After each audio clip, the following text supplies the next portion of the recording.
Show News published from a Mr. Hunt, that the royalty we're collecting is not 2% as per the PSA, but 0.5% based on his calculation. Now, Mr. Hunt was, I think, formerly the head of JNCB. He is, or he prides himself as being a great technical person. He resides abroad. Kite News gave prominence to that story. So the headline screamed, Guyana is collecting 0.5% royalty on sales of petroleum products instead of 2%. It blames the government for not exercising due diligence. A couple days later, the same individual again headlined in the Kite Show that as a result of the government not collecting the royalty at 2%, we lost $208 million over 3 years. I addressed that issue last week. I pointed out that the calculations were wrong. I outlined how the royalty is calculated. And then we've had this week, again, Christopher Ram, who had weighed in on the same royalty question, supporting Hunt. In Stabroek News, continue the same issue, that 73.8 million of royalty are unaccounted for. Then in the same article, he says, we're not sure about that because this could be, we don't have all of the sales figure for the current year, for 2023. We don't have the figures for Exxon use of fuel, which is the royalty is calculated on sales of petroleum products, net of that, what they use for own production. And then he said, oh, this could be because of the accounting basis on which it is used to calculate both. One is done on a cash basis and the other on an accrual basis. So what that effectively means is that timing. So assuming a shipment is made in December, we will not collect the royalty for December of 2023. We will not collect the royalty until 2024, but it will be for 2023, a shipment on 2023 basis. So there's a difference between cash and accrual. So he boldly says 73.8 million unaccounted for, and yet says, oh, we don't know about all of these things. So this is the sort of thing every week we have to contend with. The basis is quite clear. I saw some letters from several people who have dealt with this matter showing the calculations. The royalty is collected. It's a 2% royalty. We collect every bit of it, and we've outlined the basis on which it's collected. So these guys, they just speculate. It's wild speculation. It's sometimes some of the most ridiculous analyses that pass off as technical work. They get the headlines, bold headlines. Oh, $208 million of royalty missing.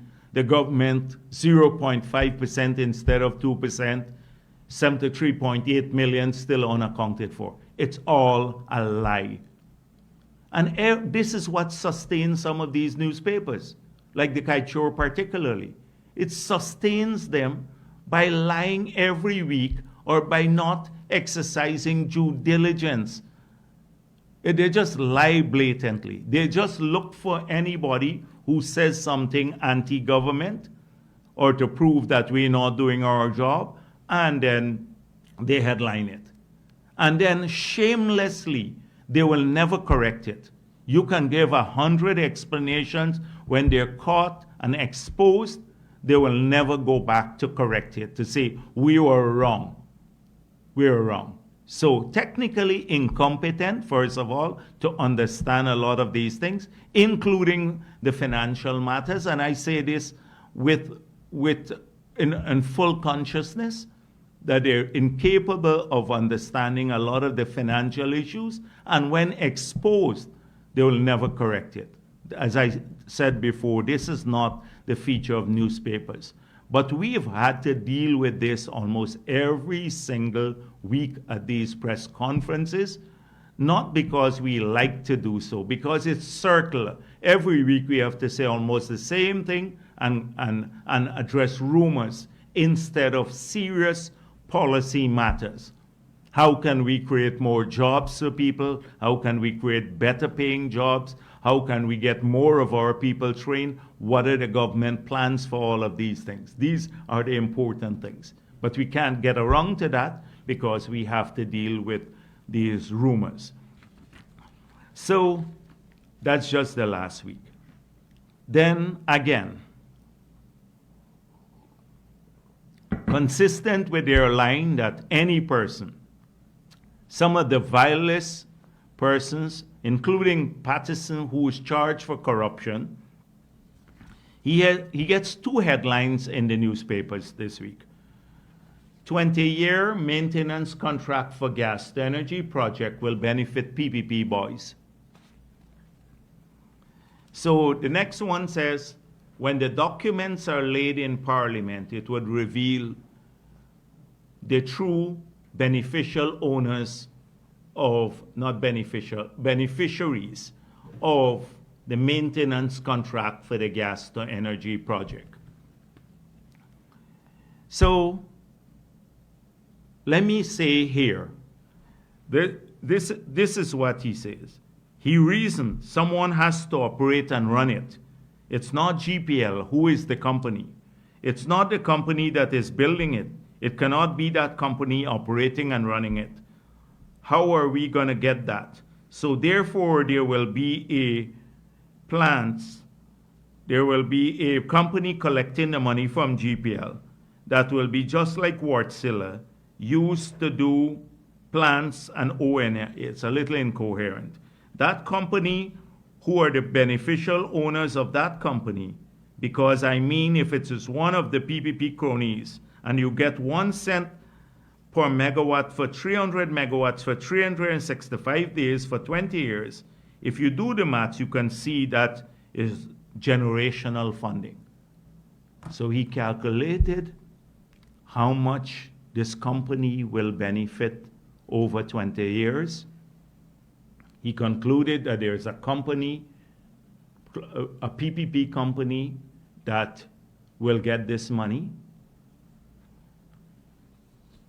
Big headline, 20 years maintenance contract. So what would the people of this country think about this? They would believe that there is this contract, it's for 20 years, and it's linked to a company associated with the PPP. The fact of the matter is there is no such company nor agreement. That is the fact. There's no such company nor agreement. We have not decided which company. We're building the plant. We still have to go out to tender for a company to operate the plant, manage the plant, and it will be an international company. Because this technology there, using gas, we don't have that capability in GPL at this stage to manage a new plant of that nature. But the facts are that we have not, there's no such contract, there's no such company. He's already concluded will benefit PPP boys, and he calculated how much money too. And it's all fictitious. Fictitious, but he gets 2 headlines in the Kaichor News for this fiction, a lie that he's telling. And so how do you deal with that sort of thing as a government? People can understand the difficulties we have, because already around the world, people reading this, thinking this is a newspaper publishing this, they would have done due diligence to check that it is, that somehow PPP people will benefit from the gas to energy project. I'm through a maintenance contract when there's no maintenance contract.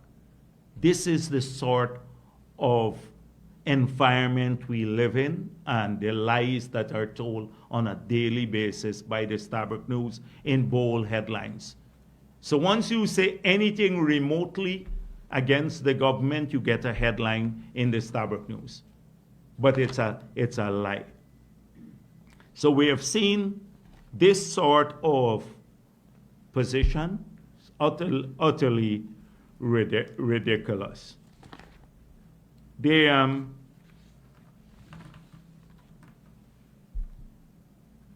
It's not just from the Starbuck News. Not the Starbuck News, the Kaichor News. Again, we see this sort of ridiculousness coming out of the opposition. So the first thing is, they issued a statement just now that Norton is in the Rupunoni, and that because we didn't want him to get a crowd in the villages, we set fire to a bridge in Karasavai, implying we set fire to a bridge in Karasavai. My staff just showed me the fire. It's a little thing on a bridge like that. You could take some sand and throw it on it like that. I wonder if his team didn't set fire to draw attention to nobody showing up at his meetings in the Rupunoni. So he's blaming the poor show that we set fire to a bridge in Karasabay. How stupid can the politics get? How more stupid, rather, that this guy is in there, he is at a dismal showing, nobody paying attention to him in Region 9. You know why? Because they neglected that community when they were in office. The ministers used to fly in. If you look at the cost of the flights going in there, they used to fly in there all the time, recreationally, and never visited the communities. One time I was in an opposition period. I was in one of the committees, I think communities, Shalton. And they heard I was there, and we took some kites for the kids. And then they chartered a plane and flew some kites in. And the people said the kite's so heavy it couldn't even fly. But they landed at the airport and distributed it and then flew off again. That's the kind of approach. That's why people don't want to see them in the hinterland. Not because the PPP is telling people not to show up at meetings.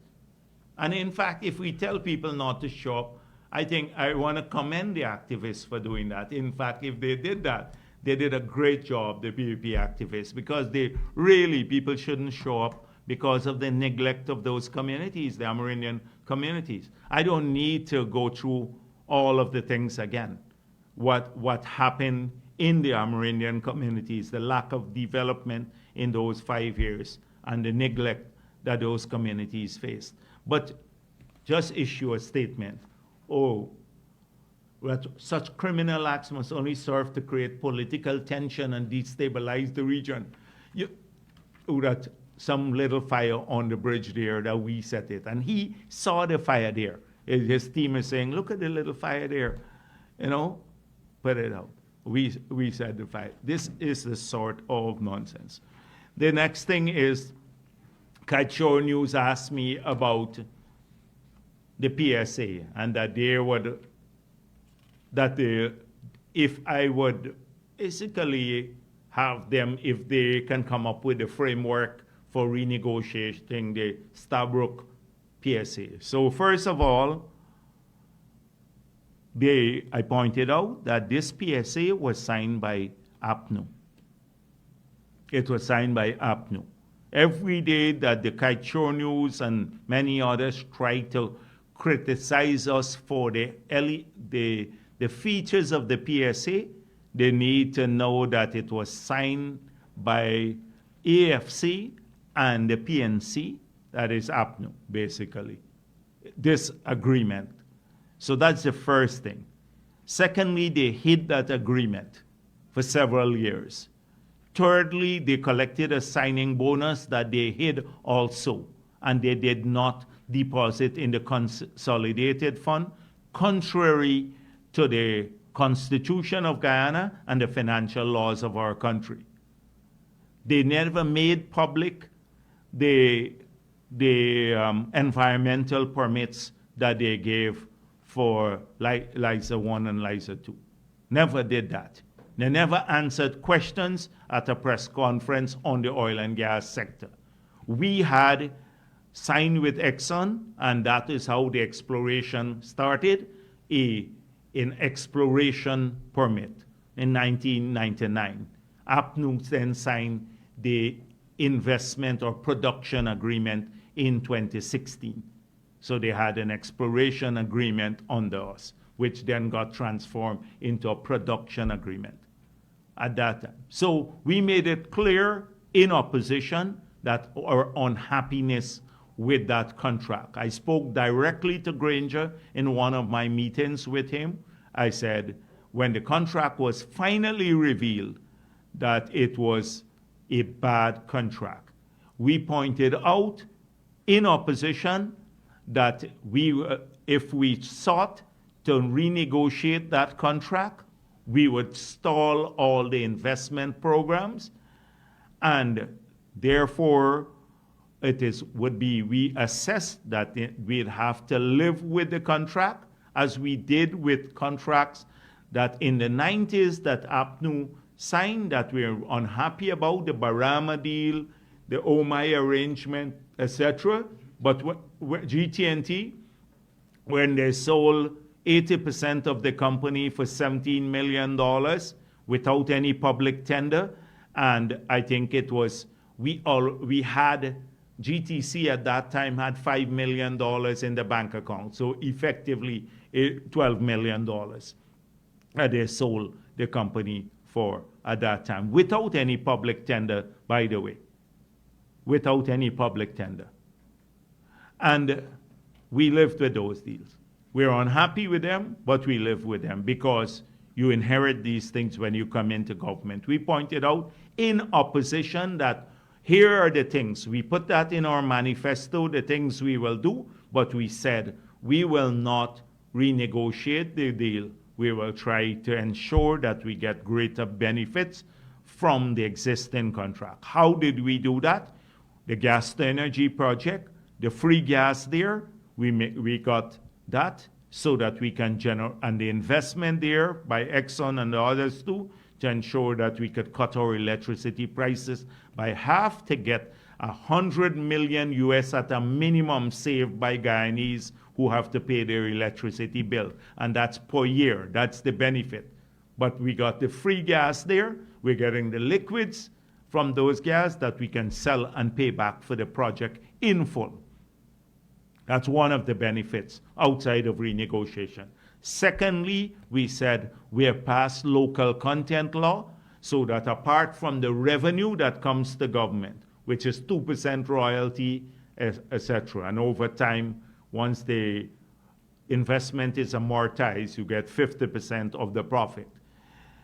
So we said we will try to expand outside of revenue, more income for our people. And that's why we passed the local content law, so that forcing the oil and gas companies then in Guyana to procure only from Guyanese goods and services in a number of areas, which saw another maybe $600 million US of business coming to over 1,500 Guyanese-owned companies that hitherto had gone to maybe mostly foreign companies. That is our approach. It's a thinking approach we outline in our manifesto in opposition, how we will strengthen the NRF, the environmental permits, revision of the PSA for future agreements. We pointed out that we'll go to auction in the future to ensure greater transparency around the award of blocks. We've done all of those things. We have been clear about all of this. And we said before the elections, we're now renegotiating. That never comes across. We get now tainted for what? Every week, oh, Jagdeo doesn't want to renegotiate. But so Trotman has become the hero, the PNC, because Patterson conveniently and the PNC said, oh, we think we can renegotiate. But they're the ones who signed this bad contract.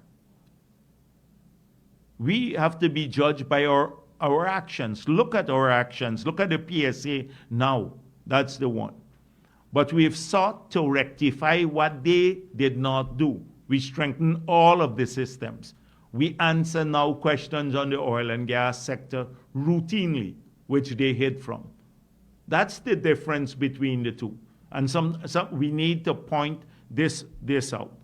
So when Norton says we can kickstart, he wants us to start with our PSA. I outlined several conditions. I saw he issued a press statement saying, oh, the only condition was net zero. I said, you tell me how we can renegotiate, because he himself is not calling for renegotiation. Norton, at least he's clever because he knows their own history and he knows what will happen with the entire momentum. So several things we talk about. We talk about three things mainly though: net zero, the loss of momentum, and litigation. I noticed he put out a statement saying, oh, net zero, you can use your own PSA because net zero is already there and you put out a PSA. He didn't address the other two issues, the loss of momentum and the ending up in litigation, which could kill future investments. And it's not net zero in the sense that we have to get to that point. It is ensuring that we get early investments in this sector in a very competitive environment where the world is now trying to seek greater investments in fossil fuel, including many developing countries, and they're not getting the investments. Suriname is trying to push the companies to start early in their country. They have not been successful. Many countries in Africa, you've had over 70 auctions that were launched by 70 odd countries launching auctions. Many of them never got a single bid in their auction. You've had the oil majors selling out their production arms, many of the oil companies. We've seen banks saying they're not going to finance any fossil fuel related investment because they pose a risk in the future to those bank assets, apart from the ESG, the environmental, social, and governance principles that many of them have adopted. Apart from that, that it poses a risk of stranded assets. So the environment globally to raise capital for fossil fuel-related investments is an environment that is tenuous. It is not flourishing. So you have to ensure that if you're getting $60 billion of investments now, that you keep the momentum up. Other countries are trying to get that. And why do you need it now? If we don't invest now and the others succeed in moving ahead or net zero comes along, we'd be left with the resources stranded. The resources, not the assets stranded. We'd have all the oil in the sea, but we can't get them out because it simply you wouldn't get no investment to do so. And trust me, we can't afford the investments to do that, the billions of dollars. I've pointed out that the total funds in our whole banking system is a fraction. It's less than one FPSO, the cost of one FPSO. total funds in our entire banking system. So people need to understand magnitude. Glenn Lal not he thinks that you can get somebody to easily invest in this. You remember you were saying, why give it to the foreigners, give it to the locals? Well, they didn't put any bid in. We had the auctions out except in two. And then he's the same one who would cuss up the locals, say they don't have any capacity, that it's corruption. So this is something that the new PSA. So every week going over the same thing about, oh, Jagdeo doesn't want the PSA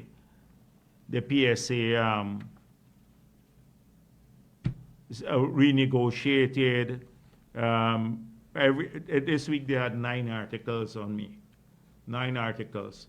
I wonder, somebody said I should collect royalty from the Kaichor News. So I wonder if it's 0.5 or 2% royalty I should collect. And if it should be on the full revenue, the tax evaded amount or the taxable amount. What should be the base there? So I should basically collect it because every week it's the same thing. Jagdeo is bad, Jagdeo must go, Jagdeo is not good for the sector. Terrible. I don't even waste my time on this. But one truth exists. In fact, several truths exist. That we're in an enviable position compared to the rest of the world. The reason why you see investors flock in this country, unlike other countries, is because of the momentum here. They're not coming only for oil and gas, agriculture, expansion, hotels, hospitality industry, services, a whole range of things. It's because of the momentum in this country. 2, we're generating tens of thousands of jobs more than in the past. In fact, we have vastly fulfilled, more than fulfilled, what we promised the people of this country when we were campaigning, that we'll get 50,000 new jobs. You've had labor shortages already in parts of this country. Difficult to get some kinds of skills in this country now. If you try building a house or doing something else of that nature, and see how hard it is to get people to work now in a whole range of skills. We've done that. The facts are that we have transformed, we have a process to transform education and healthcare. More of our people are studying. These are the things that are happening in this country. Contrary to the 5 years under APNU when we marked time and we retrograded as a society. We went backwards as a society. In all fronts. On all fronts. On governance front, they try to steal elections, etc. So that brings me to their next point and how ridiculous it sounds. And it gets headline again. GCOM commissioners say that the list is bloated. Vincent Alexander again. Now, this is Warren's story, but he still makes the headline. Still makes the headline. Every single person knows in Guyana this is a typical APNU excuse for losing elections. Vincent Alexander says in a Guyana Standard article, he concluded, it seems that our very electoral machinery is complicit in the facilitation of electoral malpractices. He's talking about GCOM. Vincent Alexander saying the electoral machinery is complicit in the facilitation of electoral malpractices. He is absolutely right, but for the wrong reason. He is right that it was complicit because the International Commission of Inquiry examined this issue and they concluded that the chief elections officer, the deputy chief elections officer, and the RO for Region 4 were all trying to rig the elections to in favor of APNU. We need to examine the role of some of the commissioners themselves and how they try to prevent a recount. Mr. Alexander and the others, how they try to prevent a recount, and how they try to prevent any international scrutiny. Many of the commissioners on the other side try to prevent a proper scrutiny of the results. In fact, they were in favor of announcing, they were supporting the chief elections officer in announcing the fake results. So for somebody to come and say that it seems as though the electoral machinery is complicit in the facilitation of electoral malpractices, that has been proven by the commission, the International Commission of Inquiry. And the matter is before the court now. But not because the list is bloated. And the question about a bloated list, what they call bloated, is not bloated. That when we had constitutional reform and the two parties agree, all the parties agree to remove residency requirement as a condition of the Constitution to be on the list, any registration thereafter, as the Chief Justice ruled, can't now come and say if people are resident abroad, they have to be removed. Because you, the political parties in Parliament, you changed the Constitution in the early 2000s to remove that requirement. How is it that you want to do that now? Because it would be unconstitutional, the Chief Justice removed. Now he's talking about dead people. We are all in favor of removing dead people, whether they die abroad or in Guyana. They must be removed from the list. GCOM has to move to remove them from the list. But it can't be you remove people who are living because they're residing abroad now, because that would be unconstitutional, as the Chief Justice pointed out. Now, they can't vote abroad. We don't have overseas voting, so if their names are on the list and they reside abroad, they have to come back and go to the district in which they're registered to vote. And that's where the scrutiny is great. We have a folio with their picture. GCOM have a folio with people's pictures. Many countries don't have that, a picture ID and a folio, the staff, to match people when they come in to look at them and say, oh, this is the real person. We have a ton of checks and balances in the polling places.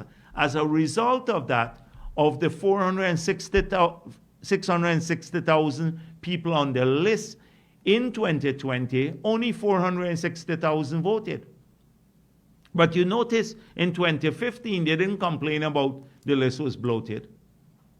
So conceivably, you could have 100% of 100 people living in the country, and you have 105% or 105 persons on the voters list, but 20 may be abroad. They migrated overseas. So under the Constitution, you can't remove their names, but they can't vote unless they come back home and vote. They've now lost their citizenship. So again, we hear these excuses, and it's given all the headlines again as though, oh, suddenly, yes, it has validity to it, that the list is bloated.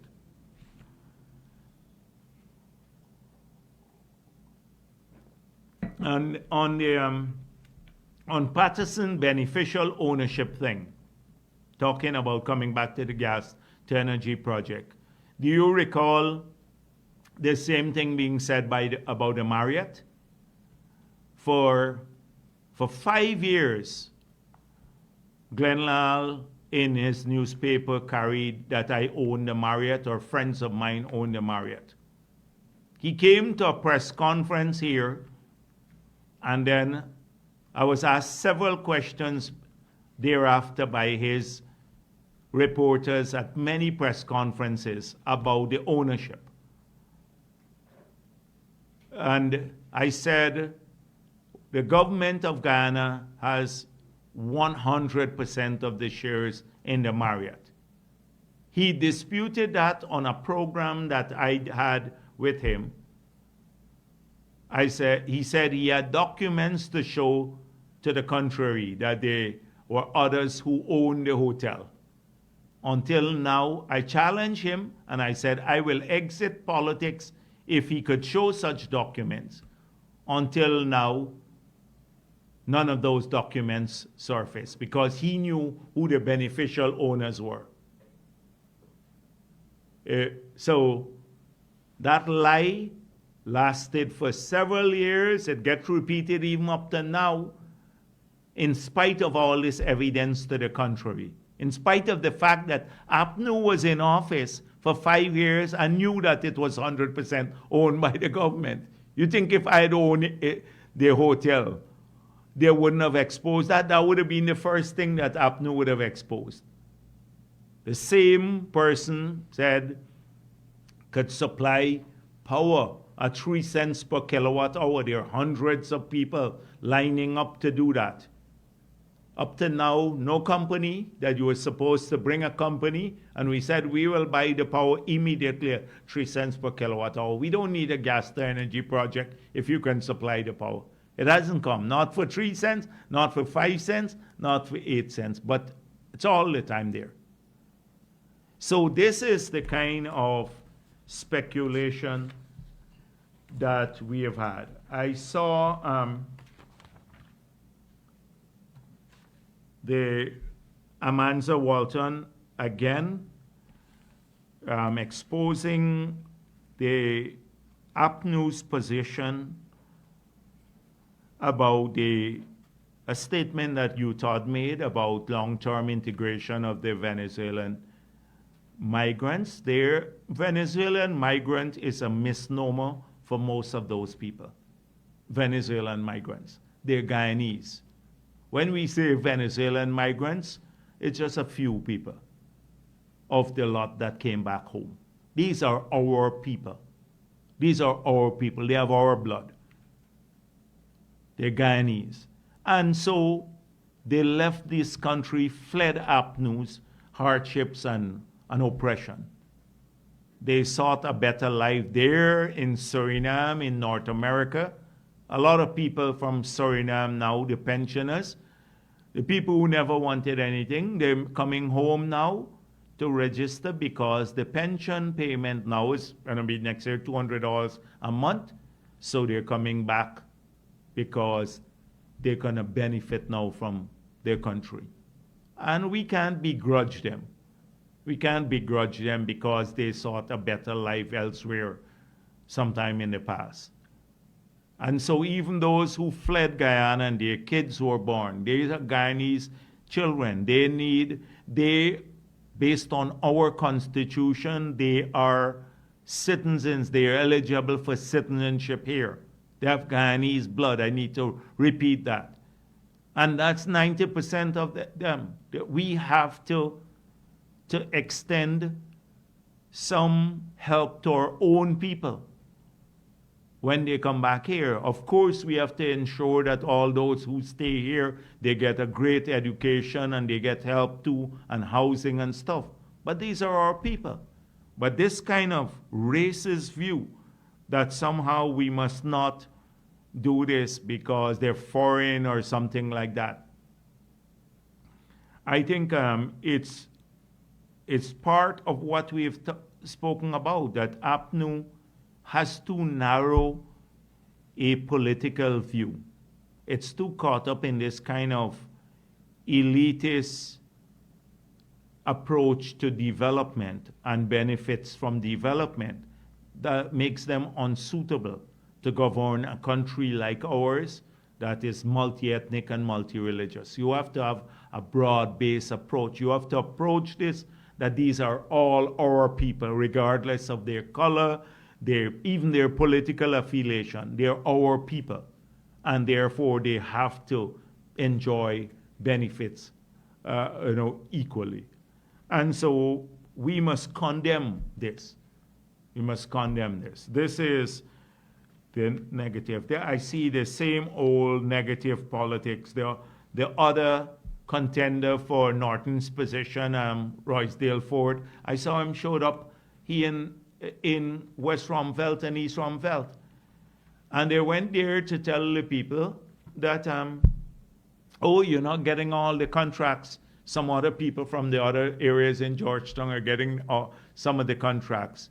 So they're not saying that we're doing every road in East Romvelt, South Romvelt, not South, East, West, Alexander Village, in those areas. And we've done Riverview, and we're working on Alboystown and La Penitence. We're working in Sophia. We're working in Port Morant. We're working in Buxton. We're working in Enmore, Fowles, every part of this country, in Linden, in Essequibo, every part of this country, in Canal, every part of this country that we're working in. So they went there to stir up people, and the people rightfully said to Annette Ferguson, you were Minister of Housing one time. We never got any help. The Laying Avenue people said that. Never got any help. She was Minister of Housing. They got some help from us. And then you were also Minister in the Ministry of Public Works, and we never got our roads done. So why you're coming now, in the shamelessness of it, they're walking on the same road we just did and cussing us out too, Again, shameless politics, cussing us out badly, They come here now because they want your support. Of course we want the support of people in these communities, but we want to work for their support. We want to work for it. We want the support. What are we, like dog bite us or something like that? We got to be stupid if we say we don't want people to support us. In every area, in South Georgia, we want people to support us too, but we're not going to say support us because, we look like you or something like that, because our makeup is diverse. We have Afro-Guyanese in our government, Indo-Guyanese, Amarin, every race. We're a team. We're a team. We're not going to spread racist messages on the ground and whisper campaign. We're working to get people's support right across this country. In our strongholds, we want to maintain our support. And in the other areas that didn't support us, we want to work for their support. And that's why we're emerging stronger and stronger every single day as a political party. So these are just some of the things that I wanted to talk a bit about today. But as I said before, it's really tough to tackle policy-related issues in an environment where you don't have an opposition that speaks to policy on a weekly basis. It's into gimmicks. And then you have a section of the media. It's a travesty to call them media. Nevertheless, we don't want to be caught up with this issue of saying that we're hostile to the media. They're easy to portray that, although they're political. Although they're very political. In fact, their objective is political. They go around flashing media credentials and saying that, you're hostile to media. Like what I said at Babujan. I made it clear that this is a free country politically. I saw them mischaracterizing that. Anyone can contest elections here. We've created the conditions for that, and we have fought for the freedom for people to contest elections. But if you distort our track record, and we may not be as vocal about defending our track record now, for some of these individuals who are quietly distorting our track record or mischaracterizing us. Don't believe that it's weakness that we're doing this out of. That at the appropriate time we'll respond. That's not a threat to anyone. You're free to join the political ring. That's the kind of country we have. But you can't be thin-skinned when you get criticized too. Because If you dish it out, you have to be prepared to take it too. And when the exposures come. And so that's all we're saying. It's not a threat to anyone. It's just that once you put yourself in the public domain, remember we're all public figures now. And public figures, the standards have to be high. You have to be able to absorb more criticism. Like me, if it was a hole, I'd be a strainer now. Criticism used to bore a hole on me. I'll be a strainer now, especially from Kite News would be the main cause of it. Now, and they still exist. I still take questions from the reporters, etc. You have to take. So people need to be to understand that. So I saw them saying, "Oh, I'm threatening people." I'm not threatening them not to get into politics. I'm saying just be prepared to take as much as you dish out. So thank you. Dr. Jagdeo, Guyanese critic for Daybreak News. The government's and GTU's negotiation has gone to halt again. Any perspective on that, and where can it go, and how we can get some resolve in the end? So they said they're going to the court. That's what their last position from GTU is, and they're filing pleadings to the court. I want to wait to see what their pleadings would be to the court when they go back to the court. The court ordered mediation based on the rules of the court. We had some misgivings on the mediation because there is a prohibition when there's public policy involved that the court should really not order mediation. In fact, in the rules, it says that explicitly. And wages and salaries are a public policy matter. Two, we believe that there established grievance or dispute resolution mechanisms outlined in the labor law and in contracts. Therefore, the court should yield to those. Nevertheless, out of respect for the court, we participated in the mediation exercise in good faith, because we would like to see an end to this matter too.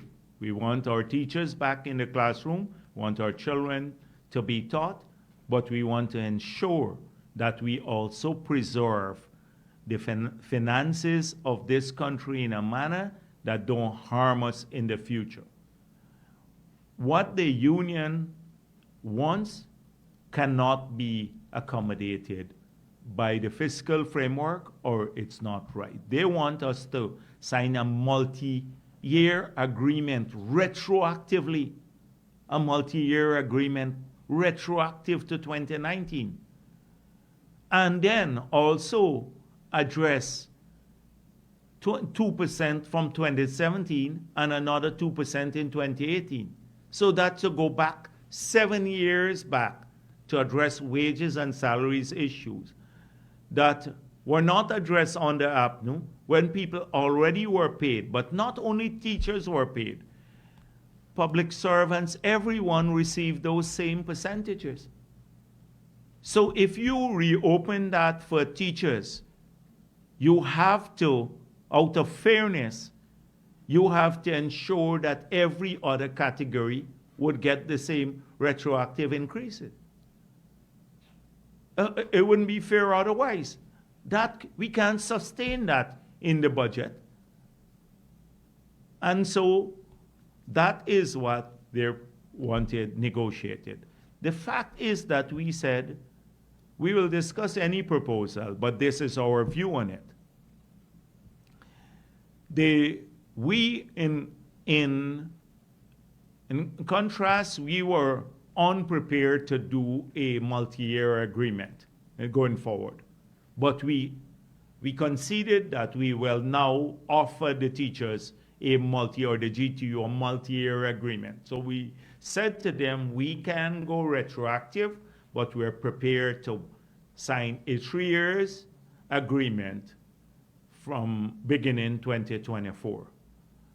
And please, you have 1 to 2 weeks to go back and come up with what you would like to see in the multi-year agreement and make the proposal. And we'd start the negotiations on that. They walked out. So the court ordered the mediation. Pursuant to that, we went back, we negotiated. So they said they're going back to the court. So let's see how it plays out in the court. But we're trying to be fair. We pointed out that even in the COVID years, can you imagine the 2 years when school was shut officially? But some teachers were working because not all the teachers stayed off. Some were working in the 2 years. They want a 25% increase for those 2 years. In the world, some people's salaries were cut by half in some countries. We maintain that. There was a call, people were saying, why don't we do that here? Because people are now working. Only the medical people were working in full force and the security forces. But like many public servants and teachers were not working. Why don't you cut their salary? And we said no. And in fact, in those years, there were still increases. So to go back and ask for a 25% increase in the years when we had, in the 2 years when we had COVID, it's not just, it's unacceptable. It's unacceptable. And they don't recognize the effort we've been making in education now, to educate our teachers. We have accelerated training, access to scholarship, improvement in the classroom, all of this that will ensure a better environment for the teachers. So let's see how it goes in the courts. They said, I think today that they plan to file some pleading before the court. So we are waiting to see what they will put there. Dr. Jagdeo, since the new PPP-led administration has come into government, there's only been one instance where the government and the opposition has worked together. That is the Venezuelan issue. One instance. Is the government being naive, taking into consideration the opposition modus operandi, the opposition association with the GTU? Is the government being naive to the fact that there might never be any resolve and this is a deliberate attempt to derail the government through suggestions that there may be negotiations in light of all the evidence that exists? My own assessment of this is that from the reports I get, is that there are elements within the teachers union delegation who are not interested, whose demeanor and tone at the meeting would demonstrate that they're not interested in an agreement. They want turmoil. I've already pointed out that Coretta McDonald, based on their own union rules, should not be a member of parliament, or she should resign as general secretary of the teachers union. The rules of the union prohibit a general secretary from being in the parliament. That's your own union rules. She has flagrantly violated that. Anyone who has listened to Coretta McDonald would recognize that she has more political interest. She said, I could form a political party and get several seats based on the support from the teachers. 2, you can deduct the money if you wish. I have a donor or donors who will pay the teachers, and corporate sponsors who will pay the teachers. 3, the union dues. We can collect our own union dues. So all of these things lend me to believe that this is a very political issue, and that those teachers and members of the union in the leadership, and I think there are many in the leadership who want to work to resolve this, that they get browbeaten. They get threatened implicitly that they must not reach agreement, that we must keep this hostile. In the meantime, APNU is busy working through its proxies, the Lincoln Lewis and the others, to try to stir up a mass uprising of unions. He hasn't been successful because most people know that Lincoln Lewis doesn't have any credibility. You just have to look at his track record to know that he will sell out workers, as he's done so many times before. He's sold them out at OMI, everywhere else he's gone to. So I don't need to. I can go back to a long history. I know his entire history. So this is part of, I'm not naive. I'm not naive to think that APNU doesn't have a hand in this. Because if they had they came out and issued a statement, not address the nation. And now we have to go back and fix from 2017. So they're so proud of how they treated the teachers. The teachers couldn't even get a meeting with them. They're so proud. And now the teachers are asking, oh, go back from 2017, 2018, 2019, 2020. They were in these 4 years in government. And we must now go back and address salary proposals from those years too for them. But they're so proud to talk about their track record. Well, we know otherwise. So I have no doubt that they're deeply involved in it to create some instability in the country. They're not very successful because most people see through this. I've seen some of them getting very political, like some of their 2 teachers, particularly one in Berbice and another one, and people say, oh, they were associates of the PPP. I've seen their political statements. They're urging people not to support the PPP. This has nothing to do with industrial action. But these are the same people, one is in Skeldon and another one in Esquibo, who stood by when APNU closed that factory in Skeldon. Think he would influence the people in Skeldon?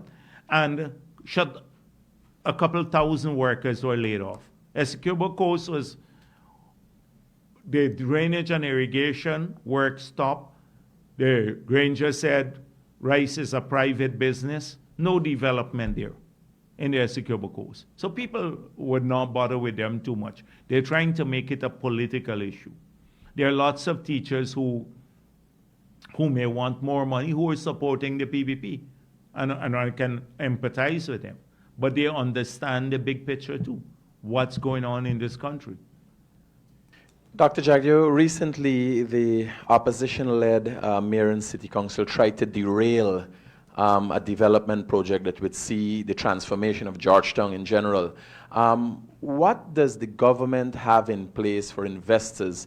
Obviously, the mayor and city councils play a role in the development in Georgetown. What does the government have in place or in play for investors and assurances that no matter what, once projects are going to the law, they will be afforded the opportunity not to be oppressed or derailed by the opposition or opposition-led associates? Yeah. I think it was last week or the week before, I dealt with this issue, that we have to fight for development in this country. If you look at, under APNU, there were very few new developments in the 5 years. So the Sheriff Street Road was paved, but we left that contract in place. The East Coast Road was paved. We left that in place too. They completed the West Coast Road, the pavement of the West Coast Road, the Parika to the bridge, that was a PPP project. Almost every single thing that was done in that period was a project from the past on the roads. They didn't do much housing. We didn't have new hospitals. We didn't have much work on drainage and irrigation in the country. We lost jobs. We had higher taxation. You had the few projects that were done, the big centerpiece. Think of a project that they did. The big centerpiece was the Durban Park project. $1.6 billion. We don't know how it was spent, but the Auditor General said 600 million missing. That was their centerpiece project. This was the pride. The first 2 years, the pride of APNU. Look what they did here. They cleaned up this city. They built this thing here. They renamed the Otachong Convention Center. They renamed this. This was the kind of thing. Granger was going around naming tongues and stuff like that. The tongues always existed here. Arches and stuff like that. Lots of arches and stuff like that. Nothing, if you think about it, if we go back, sometimes we don't go back enough. This is what they were doing. Arches, planting a couple of trees here, renaming places, getting 10 buses and putting Granger thing, and big ceremony to launch it, his name on the buses or a boat in the Essequibo River, in the Pomeroon River. Nothing of major substance. They messed up everything else. We lost on the environmental side, we lost the successor agreement to the Norwegian one. They didn't focus on that. They messed up the oil and gas negotiations. If you think about it, that's all failure about everything. But you didn't see this kind of groundswell that the thousands who were losing jobs or anything else because nothing was happening and people didn't care. So we came back in office. Stabroek News and many others, Kaichur worse. Oh, we're moving too fast. As article, we're moving too fast. We shouldn't be moving so fast. But you have 12 hospitals being built and all of the others rehabilitating, we're moving too fast. Oh, we're putting up too many pumps now. We don't need a pump. You should give the workers the money, but we're preparing for flooding in the future. Okay, so we have some issues with pump. You were one of the men who building the pump. Big controversy about that too. But we'll get past because we're committed to transparency in all of these things. And we can prove that it's transparently done. Things are delayed, yes. But we're putting up pumps to plan for flooding in the future. We're expanding our road network to make sure that the traffic volume that will increase with prosperity, that people can go around the country easier. We've restarted our house lot program. We now have 30,000 homes built in the 3.5 years. Not homes, house lots prepared. People are getting their house lots up to 2019, including if you had applied in the APNU years, it's happening. We reformed the oil and gas sector. We've had momentum there. New hotels, all of these are happening. So we see the same old group that was opposed when I was president to the stadium, the exact same people. Now they're coming up, they're opposed to the Marriott Hotel, the stadium, the Berbice Bridge, the convention center, almost everything. I can't even remember the things. They oppose everything. Everything. That these were corrupt projects. So the airport expansion that the PNC turned into a rehabilitation project. That was a brand new project that we appointed. All of these things they were opposed to. So they're back at it again. This is what PNC is good at, pulling things down. They don't initiate new things. And the mindset to their they're destroying their own supporters by pushing this victim mentality. That is why we say to people who supported APNU, come to us.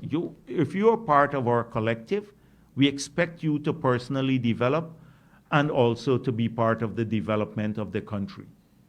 The youngsters, and you see thousands of people who are coming to us, including many Afro-Guyanese, because we want them to own a home, not rent, as Norton is saying. We have a different philosophy. We want their children to study, we want them to have a good job, everybody in the country. That's what we teach in the PPP. We want people to get wealthier. We want them to push. Not everybody at the same time could get it done. You can't help everyone. And sometimes some people want everything at the same time too. But we have a positive mindset. Look at some of the people. Oh, if it's not royalty, it's something else. We shouldn't build a gas to energy project. So they don't tell you how we're going to get cheap electricity. They kill the hydro. They didn't invest in fossil fuel plants. Not, in the 5 years, no investment practically to supply electricity. The units that we had there were put under the PP. They're getting older all the time. They want cheaper electricity, they want stable electricity, but don't make no investment. We come back, we put together a project. We said in the next year, you're going to cut the price by 50%. Cooking gas will be cheaper, reliable electricity. We'll put in street lights everywhere. We put the money in the budget to light up our country, greater security. They opposed it. Kite News, the financials are not wrong. We pointed out that this is one of the most lucrative for our country projects ever in our history. It's a big investment, but it's lucrative. They ignore all of that. They go to the Inter-American Commission on Human Rights to try to get us to block the project, to talk about it. APNU is opposed to this. The crazy Patterson says, oh, a contract, this is for PPP boys, a maintenance contract will be signed. He said actually it's signed, but speculating. There's no such contract. The distortion every day. It's typical PNC. And so the city council will try to block everything too. They will try to block. They're negative. But not to block for development, because they want to get their hands on assets so they could sell it out. They were telling the people in Georgetown that the PP, if they win in the city council, they would sell out the assets. You find out who all the corrupt transactions in the city council were done by, they control the city council forever. You find out why they have no audited statements for a number of years. For 15, 20 years, they can't show the records of their spending, their financials, because of the same thing. This is typical PNC. So it's a struggle for everything, and they distort everything. First, it was the ownership of the land. They own the land. You will hear them come up with something else now to stop development, because they believe that if they keep the country impoverished, then they can argue that we're not doing a good job. So I don't see this as an isolated activity. The one that they're blocking, the city council trying to block the Qatari investment. That investment will be $300 million US. A massive facility there that will serve our country for the next 30 years. The people can't fetch it to Qatar when the hotel is built here. It will be run by or staffed by Guyanese. You go into the Marriott, and it's proud. You see our people there working. They have jobs too, and they work there. That will happen here too. We have to think bigger. They're incapable of doing this. So it is not isolated. I told you all of this to get back to one point, that this is not an isolated thing. It is part of their strategy. They will oppose everything. Norton is in the in Region 9 now saying we burn a bridge. A little fire like this, a tiny fire like this, he put on the bridge there. I suspect it's somebody from his team light the fire and then take a little video there. We set fire on the bridge. Dr. Jagdeo, the facts of the matter as it relates to this country and its development is clear. It is so clear that within 3 years, the PPP administration is outdoing a former PPP administration, which you led for 12 years. Yeah. Literally outdoing in 3 years. Yeah. Given your past with the media, you have blocked media operatives from your press conferences for less than what Kaichur is doing presently. Given the fact that you do not really benefit, no matter what you say, it is twisted by Kaichur, given the fact that the citizenry are not interested in what the spat between yourself and Kaichur is. Why don't block Kaichur reporters? Are you getting soft? Is it time for retirement for you? What is going on? There's one person that I had asked. But you got to also, yes, this week he decided. All right. So let me get short answers. So the thing is that the person that I blocked here, I blocked him for a specific reason, racism. And I can relate the incident. I don't want to go back into history, but it goes back to what he did in Antigua. When I was there as president and I visited the Guyanese community. And that's why. So people don't know much about it. It's pure racism. And so it was always about, I didn't like the reporter, etc. I believe it was an expression of racism, what he did. And that's why I blocked him. Here, as I said before, people will question whether Kaichur News is a newspaper. I think it's not a newspaper as such. It's the political arm of a party that, it's like New Nation or Mirror. It's not, the stories are not fair, they're not balanced, there's no even a veiled attempt to upkeep media standards. It is a political paper. But even if Mirror were to come here, or New Nation, or Village Voice come here, I will not throw them out. So that's how it has become with Kaichur News. I now have to almost respond to them in that manner. They don't come here to get answers to questions. They come here to ask me a question and then go back and distort my response. And so, but I still have to offer them the courtesy of responding. But they're not here to find the truth or to inform the public on any issue. So that's why it's a very different situation. And and they want me to go too, so you may have a common ground on that. Maybe that's why they're coming to harass me so much. They've been pushing that I should retire from politics now. Yes, go ahead. Dr. Jagdeo, Kurt Campbell, Newsroom. I want to go back on your statements regarding the migrants from Venezuela. Yes. You said these are our people and just a few are actually Venezuelan Yes. migrants. But I wanted to know if there's any specific survey or data gathering process that informs your statement. This is, yes, the ministry has a lot of information on the people who are coming back. And we see it in the agencies too. When they go in, right? When they come in or the services are offered and you talk to them, most of them will take you back to the past.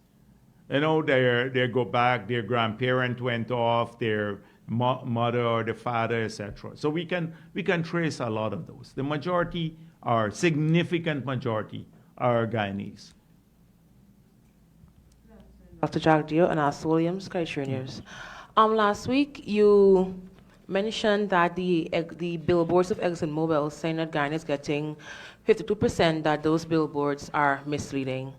I want to know, have you made any request or order to have those billboards removed? Because if they're still on, then obviously it's giving misinformation to citizens. So what I said is that it creates the impression, it creates the impression that we're getting 52% of all the profits now. And that's not so. In fact, it will always be more than 52% of the profits. It will be more than. Because if you get 50% of the profits and then 2% of the gross in royalty, then it will be more than 52% of the profits. But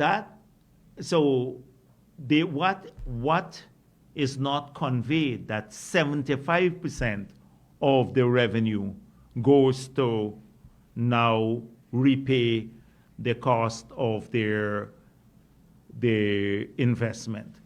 So it's accurate. The PSA says 52% of, or 50% of profit, but it conveys a misleading impression. And it's not just that one billboard. It's several that almost like they're financing everything in this country. Oil and gas revenue now, if we spend all that we collected in 2023, will only finance, in fact, would finance less than 30% of our budget. So it conveys the impression that they're practically taking care of everything, schools and hospitals, everything that they're building, or they're financing everything. That is the misleading. So what they said is not the inaccurate, but it creates a misleading impression. I've conveyed that already. But we can't, if people pay for their billboard space, Kaichur News could put up billboards too, right? I don't think we should take down people's billboard, although I do believe that they should correct that misleading impression. I don't agree with those billboards. They create the impression that they're practically financing everything in our country, when they are not. Understood. Sir, since we're on billboards, there is a billboard around the vicinity of the Russian embassy that says something along the lines of the gas to energy project is expected to power the entire country and also cut the electricity bill, the operative word being expected. And if something's expected to do something, then it's not a guarantee that it's actually going to get there. Do you think? I don't know the exact writing on it, so I don't want to comment, but it is, yeah, this is it. It's not going to power the whole country because the interconnected grid. So now we're going to build a transmission main. We got to build a transmission main from Garden of Eden all the way to, in fact, maybe from Eccles would have to be upgraded from the control center all the way to Linden too. Because we're making some investments in Linden now. We're putting in that the government is going to finance 12 or so megawatts of solar panel. But we're paying BOSAI now a substantial sum of money every year to supply power to the community at very exorbitant rates. So because we have to buy the power from them. So we now need to take that power also to Linden. So we'd have power from Linden all the way to Crabwood Creek and then across the river. So we are working on an alternate arrangement for Essequibo because we don't have a cable to take the power across. So maybe that's what they meant by expected the country. But I don't know the exact thing. But it will come online. It will bring next year. It will bring 300 megawatts of power. 300 megawatts of power. GPL now supplies about 160, 170 megawatts of power. at peak demand in the interconnected grid. So that will tell you that it's nearly double of what we have now that GPL supply would be available to us to supply the country. So we expect that that will meet all the demand. It is guaranteed that the price will come down by 50%. That's guaranteed. So we know it will come on stream next year. We know that the price will come down by 50%. We know they'd have nearly twice as much power now than GPL currently supplies. We then use all of those equipment that they have now supplying power to will go into reserve. So in case anything happens, we can bring those online. So that is, I don't know who wrote it, but I'm sure about these things. Okay? Okay, another thing that you would have mentioned last week is that currently we're getting US 1.5 billion, and by 2027, we should be getting around US 9 billion. So we're getting into a little bit of maths here. So can you tell me how we got to that figure, firstly? And secondly, can you say, basically on average, the amount of oil that ExxonMobil will have to pump to get us to that $9 billion? I thought I explained that a few weeks. If we're dealing with mathematics now, I explained that there is a financial model. So when you create a financial model, it has projection of, you can put in any figure. You can put in the figure for production. You know where we will be by 2026, 2027. It's around the 1.2 billion barrels. You know where you can put in the price assumption. So if the price is $100 a barrel, you'll get more. If it's $50, so you can play around with these numbers. You can change your production figure, you can change your price figure. You then have, which is easy to do, and that's why all of these guys, this straight line kind of approach, where some of these so-called analysts would do those two things, make conjecture. But where it gets more difficult is when you look at the payback rate on the projects. So you recall that the projects, all the time we're paying back the capital costs using 75% of revenue on the projects. When they did the initial calculation, it will take a number of years to pay back if the oil prices are $50 a barrel. If it goes up to, say, 100, and I'm simplifying, if it goes up to $100 a barrel, the pace of repaying is accelerated. So it cuts if you had 10 years to repay the capital cost of the project, comes down to 5 years. To the extent that you repay faster, more revenue becomes available for this distribution.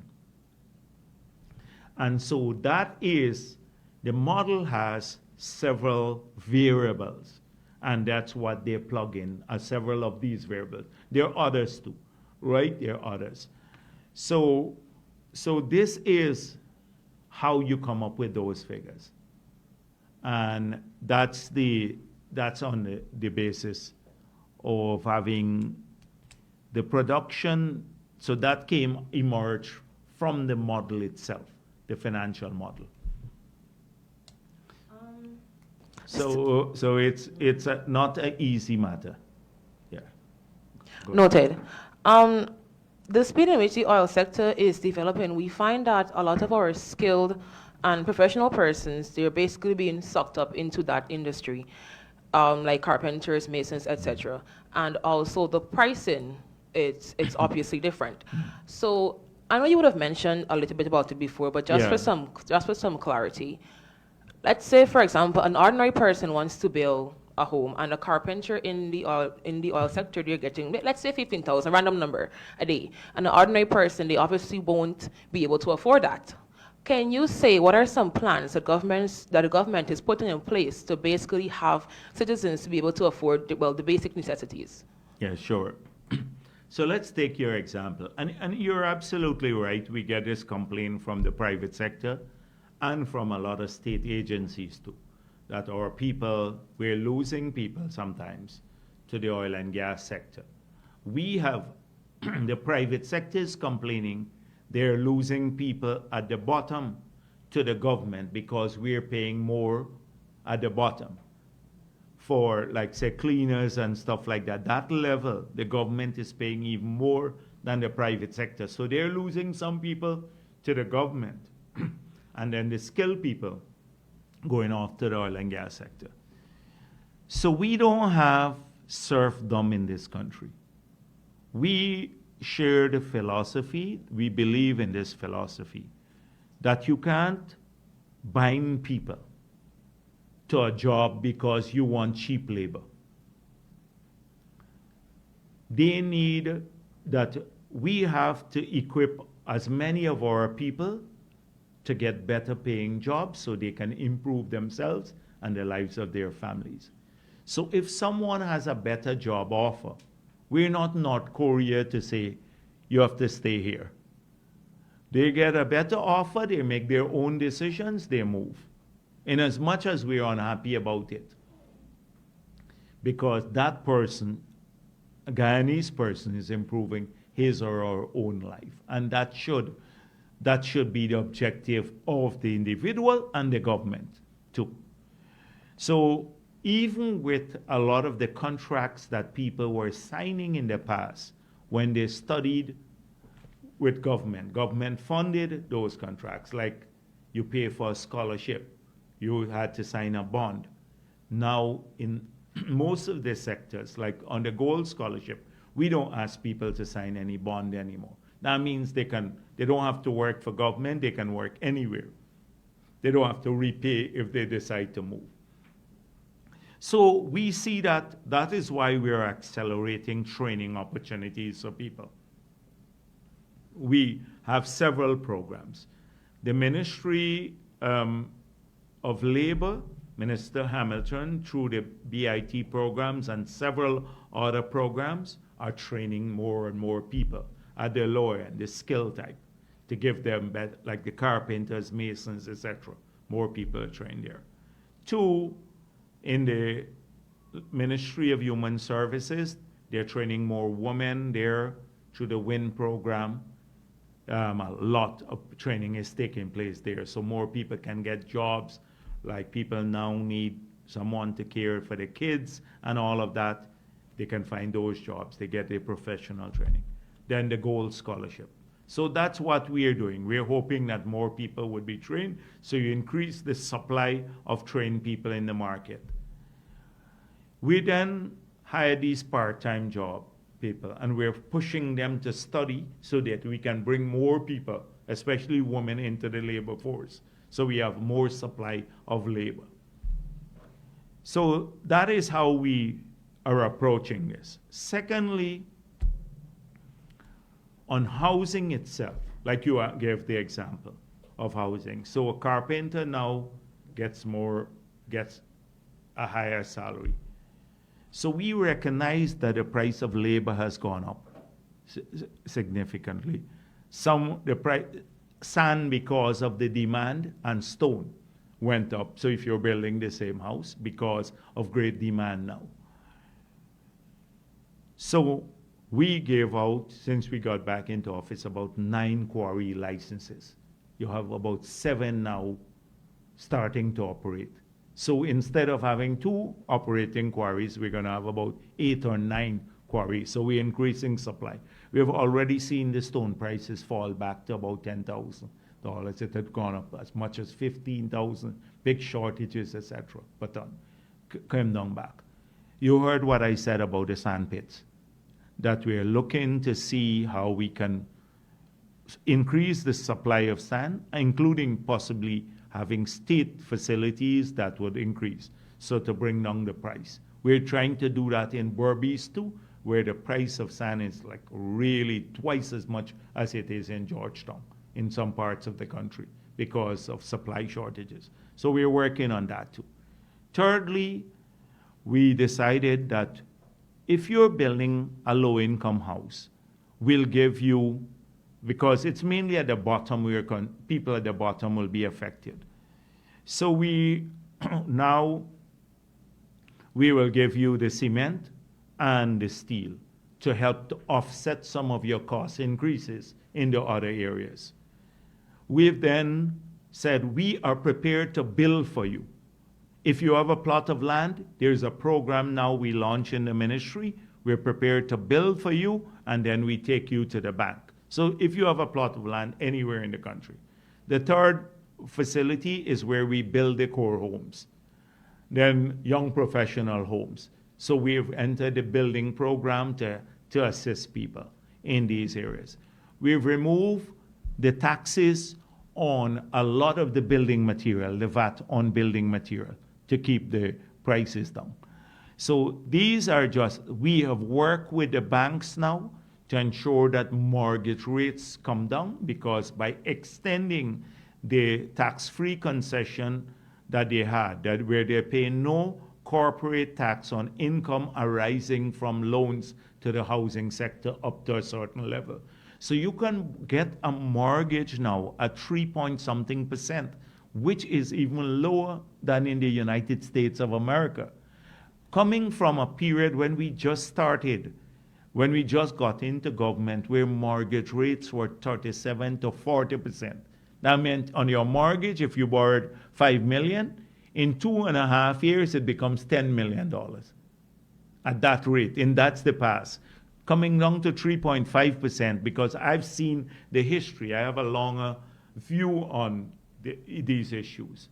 So these are all things that we have done to help to ensure that we mitigate costs. Now, we allow some of the big contractors to bring in their labor, because if we don't allow them, say the Chinese who are building the bridge across the river, if we don't allow them to bring in their labor, then first of all, they would recruit in the local market. We may not have enough people, enough skilled people. The project gets delayed too, and it costs us more money.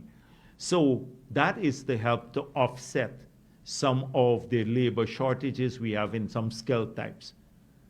Truck drivers, all of these things we have big scarcity for. So we now we're doing more training in these areas. A lot of training is being done for these facilities. So it's a combination of things. You're gonna lose people, but they're going for betterment, and you can't stop that. Why would you stop someone leaving his job because he has a better offer? And people, when they're training, that's what we expect. That's why we're funding the scholarships, that they improve themselves. And if the state sector can't yield you the salary that you want, and you get an offer in the private sector, that's fine. We're not parting on bad terms. We're fulfilling our responsibility to our people, the citizens of the country, by equipping them to get better jobs. So that's how. Sir, going back to when you took office in 2020, at your first press conference, you would have promised to release the names of the beneficiaries for the Kaishore and Kanji oil blocks. Can you provide us an update of when this will be done? I think that's already known. These beneficiaries are known. I'm sure it's known in the area already. That's been done hundreds of times already. So please go and do your research. You know who they are, the people are. So why you're asking me? You know who they are. In fact, you wrote articles criticizing people, saying that they didn't have the experience. Not you, but Kaishore News. But that's what I'm talking about, because you represent Kaishore News here. You wrote articles complaining the people didn't have experience, and you don't know who the beneficiaries are now? Thank you. All right. Anyone else? Okay. Right.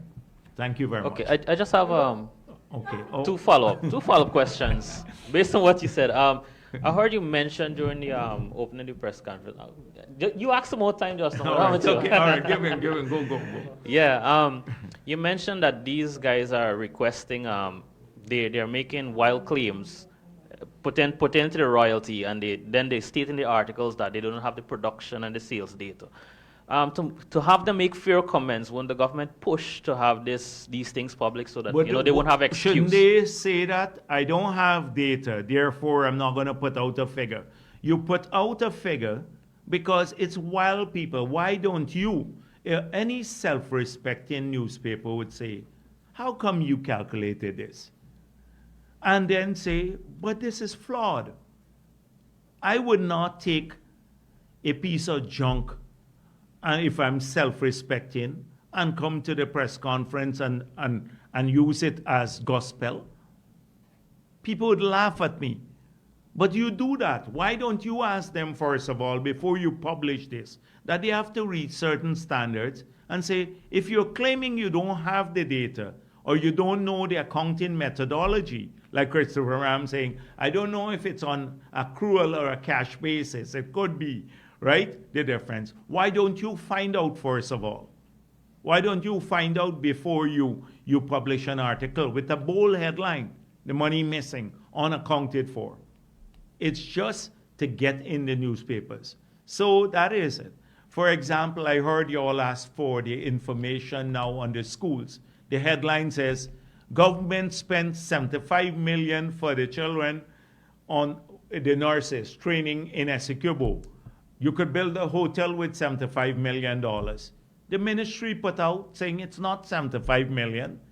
In fact, we are renting the hotel. Two persons are staying in these rooms. They give them the breakdown and the number of rooms that the people are staying in. They put out this total figure. And now their Kaichor News is asking, can you send us some details about this? You already did the headline. You put out 75 million. Where did it, if you are asking for details, where did your details come to calculate 75 million? Out of Glenlal's brain? I was just saying somewhere else, yes. Right, I didn't know. I didn't know. I didn't say it, brain, out of his brain, yeah. Which is almost synonymous with the other.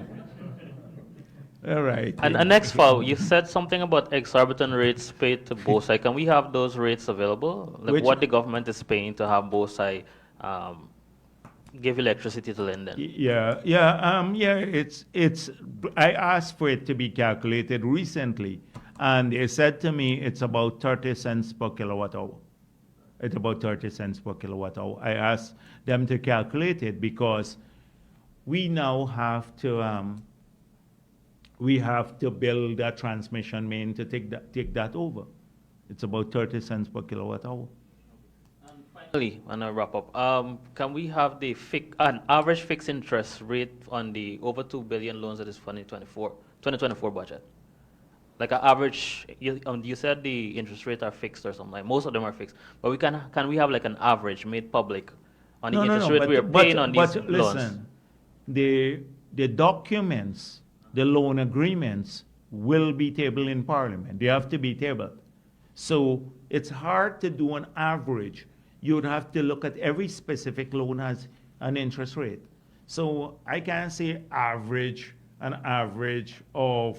It has to be a weighted average, maybe the weighted average borrowing cost, which would be different. I don't want to give a figure, but you'll probably have to look at sum plus interest rate and then look at a weighted average. So as I said before, let me give you an example, because I just want to share things with you. You distort it in any case. So the bridge is like at a fixed interest of about just over 3% all in. Right? And then the Islamic Development Bank, which is a multilateral agency for the Linden-Soesdijk Highway, is 5.8%. Because by that time, interest rates move up, and this is a multilateral agency. It's not a private lender. It's a multilateral agency. So that's the kind of movement difference. So we find now that the multilateral agencies, which historically we had gone to, because there was no access to private capital, that their interest rates are higher now. And therefore, it's forcing a rethink about approach to these multilaterals. So I just gave you range there. you know, so you can have an understanding. Thank you very much. You're welcome. All right, thank you.